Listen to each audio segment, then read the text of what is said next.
এটা তো আমাদের মিষ্টি অনুরানীদের বাড়ি, আর তোমরা তো সবাই চেনো। আর এখানে দেখতে পাচ্ছ জিনা মাসিমণি কিন্তু সকাল থেকে উঠে স্নান টান সেরে নতুন ড্রেস পরে একদম কাজে উঠে পড়ে লেগেছে। তার কারণ আজকের বাড়িতে যে স্বাধীনতা দিবস পালন হবে, যে ওই জন্য।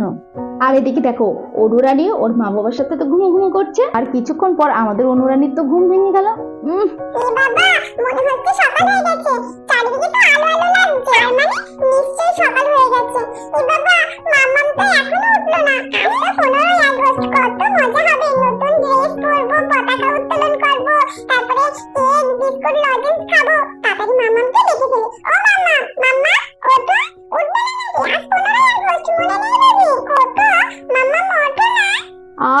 অনু একটু ঘুমাতে দে, কালকে কত দেরি করে ঘুমিয়েছিস, একটু ঘুমাতে দে না রে মা।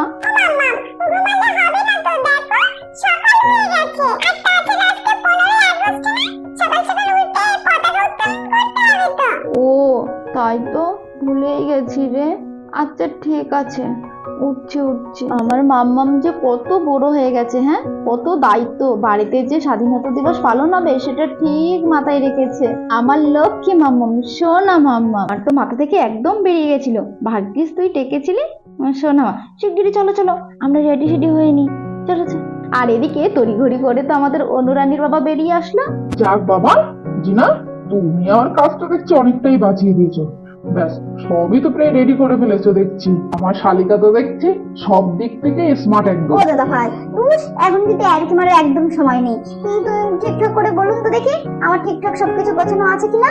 আর দেখুন কোনো জায়গায় কোনো ভুল ত্রুটি হলে একটু বলে দিন, সেগুলো তো ঠিক করতে তো হবে নাকি। বলুন তো পতাকাগুলো ঠিকঠাক লাগিয়েছি তো? হ্যাঁ বাবা হ্যাঁ, আমার শালিকা কি কখনো ভুল করতে পারে নাকি? সবকিছু ঠিকঠাক আছে, কোনো অসুবিধা নেই। ও দাদা ভাই, আর একটা কথা, এই দেখুন না, এই যে পতাকাটা যে উত্তোলন করবো না, এই দড়িটা ঠিকঠাক আছে কিনা। আমি এবার এই মানুষ এসব দড়ি টড়ি ব্যাপারটা ঠিক বুঝি না, আপনি একটু বলুন তো। কি বলছো কি? হ্যাঁ, তোমার দিদি তো আমার নাকে দড়ি দিয়ে সারাদিন ধরে ঘোরাচ্ছে। হ্যাঁ, আবার দড়ি ঠিক তোমরা বোঝো না? উফ দাদা ভাই, আবার একটি মারছেন। হ্যাঁ আচ্ছা, ঠিকঠাক প্রশ্নের ঠিকঠাক উত্তর দিলেই তো হয়। ভালো লাগে না একদম। এই বাবা, আমার মিষ্টি শালিকা হচ্ছে, ওটা রেগে যাচ্ছে। রাখবো না বুঝি। হ্যাঁ জানেন আমি কখন উঠেছি? সেই ভোর 3টের সময়। তখন তো আপনারা ভুস ভুস করে নাক ডেকে ডেকে ঘুমাচ্ছেন। হ্যাঁ, আর তখন তো উঠে সমস্ত কাজ বাজগুলো করছি। আর তাছাড়া এই স্বাধীনতা দিবসের চক্করে জানেন তো, কাল সারাটা একদমই ঘুম হয়নি, সারা রাত ধরে টেনশন হয়েছে। তো রাগ করাটা তো স্বাভাবিক নাকি।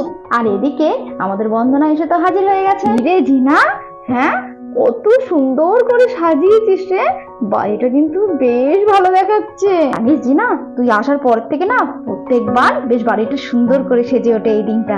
আর এই দিনটার কথা ভাবলে না কি যে ভালো লাগে তোর, সে কি বলবো।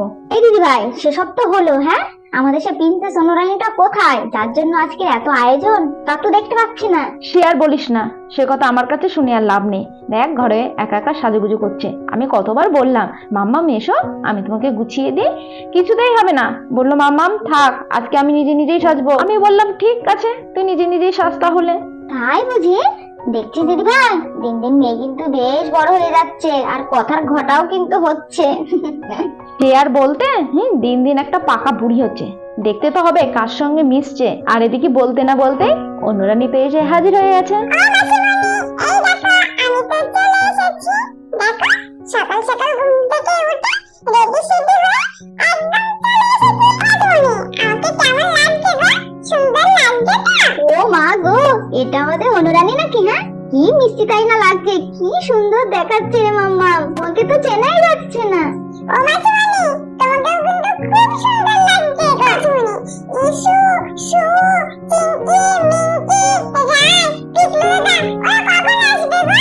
কি জানি কখন আসবে, ওদের তো সবাইকে বলে দিয়েছিলাম যে সকাল সকাল কিন্তু তোরা আসবি, ওদের তো এখনো দেখা নেই। এই তো মাসিমণি, এই দেখো আমি তো চলে এসেছি।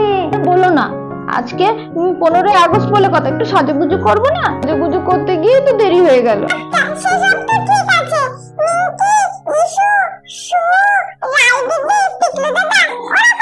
তা তো বলতে পারবো না, আমি তো মনে করলাম আমারই দেরি হয়ে গেছে, তাই তো আমি তাড়াতাড়ি করে ছুটতে ছুটতে চলে আসলাম। আর এদিকে দেখতে না দেখতে সবাই তো এসে হাজির হয়ে গেল। এই মিঙ্কি, তোরা তো দেরি হলো কেন রে? হ্যাঁ, কেন তাড়াতাড়ি আসতে পারলি না? আরে আর বলিস না রে চিঙ্কি, জানিস তো ইস্যু সু ওদের জন্যই তো দাঁড়াতে গিয়ে লেট হয়ে গেল, না হলে তুমি কখন চলে আসি। এই মিঙ্কি, তুই আমার দোষ দিচ্ছিস কেন? তুই যে লিপস্টিক পরতে গিয়ে দেরি করলি তার বেলা। আচ্ছা বাবা, ঠিক আছে ঠিক আছে, হয়েছে হয়েছে। তোমরা যখন এবার তাহলে সবাই চলে এসেছো, তাহলে দেরি না করে এবার তাহলে আমরা পতাকা উত্তোলনের কাজটা করে ফেলি। হ্যাঁ মাসিমণি, পতাকা উত্তোলন করো, পতাকা উত্তোলন করো। ছোট ভাই, সবাই যখন চলে এসেছে আর ফাও লেট করে লাভ নেই, এবার আপনি পতাকাটা উত্তোলন করে ফেলুন তো। ও জিনা, আমি তো প্রত্যেকবার করি, তুমি এবার করো। আরে তাই কি হয়েছে দাদা ভাই, করুন না আপনি, আপনি তো বড়, আপনি বরং করুন। আচ্ছা ঠিক আছে, বেশ, তাহলে আমি এবার পতাকাটা উত্তোলন করে ফেলি।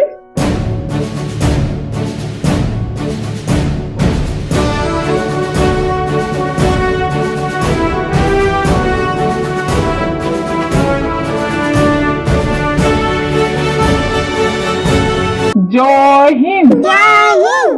জয় হিন্দ। জয় হিন্দ। ভারত মাতা কি, ভারত মাতা কি, ভারত মাতা কি।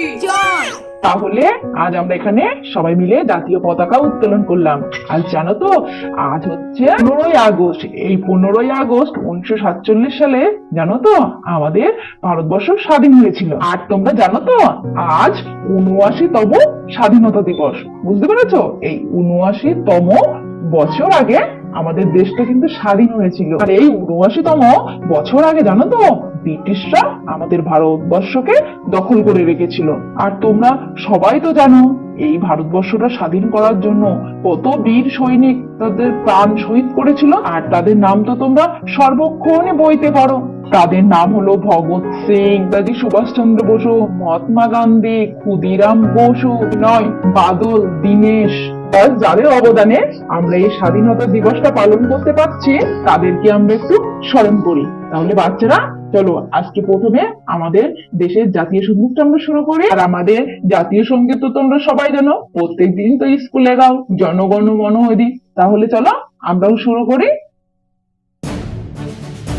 জনগণ মন অধিনায়ক জয় হে ভারত ভাগ্য বিধাতা, পঞ্জাব সিন্ধু গুজরাট মারাঠা, দাবি অঞ্চল বঙ্গ, বন্দে মাতরম যমুনা গঙ্গা, উচ্চল পল্লবিত রঙ্গ, তব শুভ আশিস নাগে, তব শুভ আশিস নাগে, তব গাথা জনগণ মঙ্গল নায়ক জয় হে ভারত ভাগ্য বিধাতা, জয় হে, জয় হে,